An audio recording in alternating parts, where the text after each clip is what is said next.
जीवन में आलस्य एक बाधा है जो उसे अपने लक्ष्य तक पहुंचने से रोकती है। आइए गौतम बुद्ध की इस कहानी से जाने कि आलस्य का मूल कारण क्या है और किस तरह उसे अपने मन से निकाल लिया गया है। किसी नगर में एक व्यक्ति रहता था। वो बहुत उग्र था और उससे यह बात पता चली। एक दिन वह महात्मा बुद्ध के पास आया और दुखी मन से बोला, बुद्ध जी, मैं बहुत आलसी हूँ और अपने आलसपन के कारण मेरा कोई भी काम सही समय पर नहीं होता और न ठीक से कर पाता हूँ। मेरे घर वाले सभी परेशान हैं। कृपया बताएं मैं क्या करूँ। महात्मा बुद्ध बोले, तुम्हें कैसे पता कि तुम आलसी हो और किस प्रकार का आलस्य है तुममें? व्यक्ति बोला, किसी ने मुझसे यह कहा, ठीक से पता नहीं आलस्य में क्या होता है, लेकिन यह जो भी है बहुत बुरा है। महात्मा बुद्ध ने कहा कि आलस्य एक मानसिक स्थिति है, जो एक विचार है, भाव है जो मनुष्य अपने अंदर स्थापित करता है। मनुष्य को दो प्रकार से आलस्य होता है, शारीरिक और मानसिक। शारीरिक आलस्य का कारण भोजन है। जब हम ऐसा भोजन करते हैं जिसमें खुद का कोई जीवन नहीं है तो शरीर के लिए बोझ बन जाता है। फिर यह आलस्य पैदा होता है क्योंकि हमारा शरीर भोजन से मिलने वाली ऊर्जा पर आधारित है। जैसा भोजन हम इसे देते हैं वो हमें वैसी ऊर्जा देता है। इसलिए आलस्य से बचना है तो आराम और आसानी से पचने वाला भोजन करो जो प्राकृतिक रूप से हम चाहते हैं। शारीरिक स्तर पर ही दूसरा कारण है सही से ना सोना और सही से ना चलना। बुद्ध ने आश्रम के भिक्षुओं की ओर संकेत किया और कहा कि इन भिक्षुओं को ध्यान से देखो। विश्राम और लेटने में संतुलन है। जब ये चलता है तो इन दोनों में गड़बड़ी होती है। ऊपर की ओर रीढ़ की हड्डियां बिल्कुल सीधी होती हैं। जब हम लेटते हैं तो शरीर बिल्कुल स्थिर और तनाव रहित होता है, जिससे वे आरामदायक और गहरी नींद लेते हैं। व्यक्ति बोला, पर्याप्त नींद नहीं चाहिए। बुद्ध बोले, कम ना अधिक। अगर रात को पर्याप्त नींद नहीं लोगे तो कल का दिन परेशान और थकान से भरा होगा।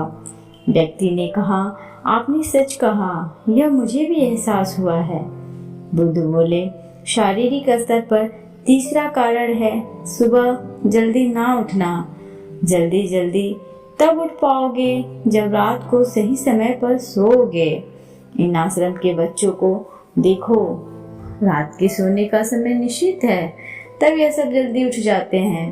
हर एक भिक्षु को निर्देश होता है और उन सबके जीवन में संतुलन बना रहता है। इंसानियत को एक बंधन से जोड़ा जाता है, लेकिन ये सच नहीं है। यह हमें बंधन नहीं आजाद करता है।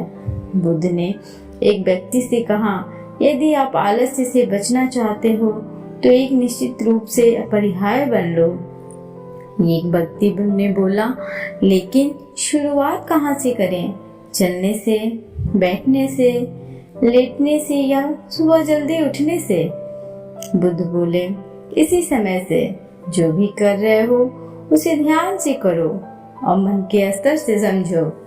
मानसिक स्तर का पहला कारण, जब हम किसी काम को करने के लिए खुद को काबिल नहीं बना पाते तो हम आलसी हो जाते हैं, क्योंकि हमें वह काम पहले भी नहीं मिल पाता। हम मन को यह नहीं समझाते कि पहले और अभी के काम में बहुत फर्क है। साथ ही मानसिक तौर पर हम वह नहीं हैं जो पहले थे। मानसिक रूप से बचना है तो खुद पर विश्वास करना सीखो। मानसिक स्तर पर दूसरा कारण है आलसी और छोटी सोच वाले संवाद के साथ रहना। कई बार देखा गया है कि हम विद्रोही नहीं होते, लेकिन ऐसे लोगों के साथ रहने से हम भी असामान्य हो जाते हैं। उस व्यक्ति ने कहा कि आप सही कह रहे हैं, यह भी महसूस हुआ है। बुद्ध बोले, मानसिक स्तर का तीसरा कारण है काम को टालना। मानसिक तनाव सबसे बड़ा कारण है। हमें पता नहीं चलता, लेकिन धीरे धीरे यह हमारे अंदर आदत डाल देता है और जिंदगी खराब हो सकती है। इसलिए कोई भी कार्य आज कर सकते हो तो आज ही करो, कल नहीं। बुद्ध ने कहा, मानसिक आलस्य का चौथा कारण है लक्ष्य स्पष्ट ना होना। मान लो तुम एक रेगिस्तान में भटक गए हो और तुम्हें प्यास लग गई हो, तो क्या करोगे? उस व्यक्ति ने कहा कि मैं पानी ढूंढने के लिए किसी गांव की तलाश करूंगा। बुद्ध बोले, गांव नहीं मिला तो क्या करोगे? उस व्यक्ति ने बोला, तो दोबारा ढूंढने का प्रयास करूंगा, क्योंकि मेरे पास कोई और विकल्प नहीं। बुद्ध बोले, जब किसी के पास स्पष्ट लक्ष्य ना हो, अगर आप सुबह सुबह व्यायाम नहीं कर पा रहे हैं, तो फिर व्यायाम करना क्यों जरूरी है? यदि आप भविष्य में आने वाली परेशानियों के प्रति सचेत नहीं हो रहे हैं। मानसिक आलस्य का पांचवा कारण है किसी कार्य को करने की बड़ी वजह ना होना।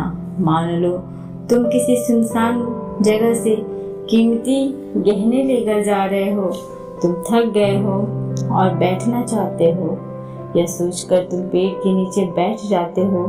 तुम देखते हो कि सामने से कोई डाकू आ रहा है, तो क्या ऐसे में भी तुम्हारा आलस्य तुम्हें भागने से रोकेगा? नहीं, तुम्हारा आलस्य सिर्फ उन्हीं कार्यों को करने से रोकता है जिन्हें करने की बड़ी वजह नहीं होती है। बुद्ध ने कहा, मेरी बात ध्यान से सुनो। जहाँ स्पष्टता है और कार्य करने की बड़ी वजह, वहाँ आलस्य हो ही नहीं सकता। वह व्यक्ति महात्मा बुद्ध से बोला, मुझे आलस्य का सारा खेल समझ में आ गया। भगवान बुद्ध एक दिन वन से गुजर रहे थे। रास्ते में एक व्यक्ति जमीन खोद रहा था। बुद्ध विश्राम के लिए वृक्ष के नीचे बैठ गए। उस व्यक्ति को खोदते खोदते एक कलश मिला। कलश में हीरे जवाहरात भरे हुए थे। उसने सोचा, आज मेरा भाग्य जाग उठा है। उसने कलश बुद्ध के चरणों में रखा तथा कहा, आपके आशीर्वाद से ही मुझे यह अकूत दौलत प्राप्त हुई है। मैं इसमें से कुछ रत्न आपको भेंट करना चाहता हूँ। बुद्ध ने कहा, तुम्हारे लिए यह दौलत है, किंतु मेरी दृष्टि में यह विष के समान है। बिना परिश्रम के मिला धन विष ही होता है। वह व्यक्ति नाराज होकर कलश लेकर चला गया। उसने हीरे जवाहरात बेचकर संपत्ति खरीदी और दरिद्र से धनवान हो गया। किसी ईर्ष्यालु ने राजा से शिकायत कर दी कि जमीन में दबा धन राजकोष का होता है। अमुक व्यक्ति ने उसे निजी काम में लाकर नियम का उल्लंघन किया है। राजा ने इस व्यक्ति को पकड़वा कर बुलवाया और कलश जमा कराने को कहा, तो उसने सच्ची बात बता दी कि मैंने संपत्ति हीरे जवाहरात बेचकर संपत्ति खरीद ली है। राजा के आदेश से उसे परिवार सहित जेल में डाल दिया गया। उसकी संपत्ति जब्त कर ली गई। एक दिन राजा जेल में निरीक्षण के लिए गया। उस व्यक्ति से भी मिला। उसने कहा, राजन, मुझे जब वह कलश जमीन से मिला तो बुद्ध वहीं थे। उन्होंने मुझसे कहा था, इसमें रत्न नहीं विष भरा है। यह सुनकर मैंने उनका अपमान किया था। आज जेल में रहकर मुझे अनुभूति हो रही है कि उनकी बात बिल्कुल सच थी। बिना परिश्रम किए मिला धन विष ही होता है। मैं एक बार भगवान बुद्ध के दर्शन कर उनसे क्षमा मांगना चाहता हूँ। राजा ने भगवान बुद्ध को ससम्मान राज्य में आमंत्रित किया। जेल से निकालकर उस व्यक्ति को बुद्ध के पास ले जाया गया। उसने उनके चरणों में बैठकर क्षमा मांगी तथा कहा, आपकी बात सत्य थी। कलश में वास्तव में विष था जिसने मुझे जेल भिजवाया। बुद्ध के आदेश से राजा ने उसे जेल से रिहा कर दिया। उसने उसी दिन से परिश्रम से धन प्राप्त किया और अपना जीवन यापन शुरू कर दिया।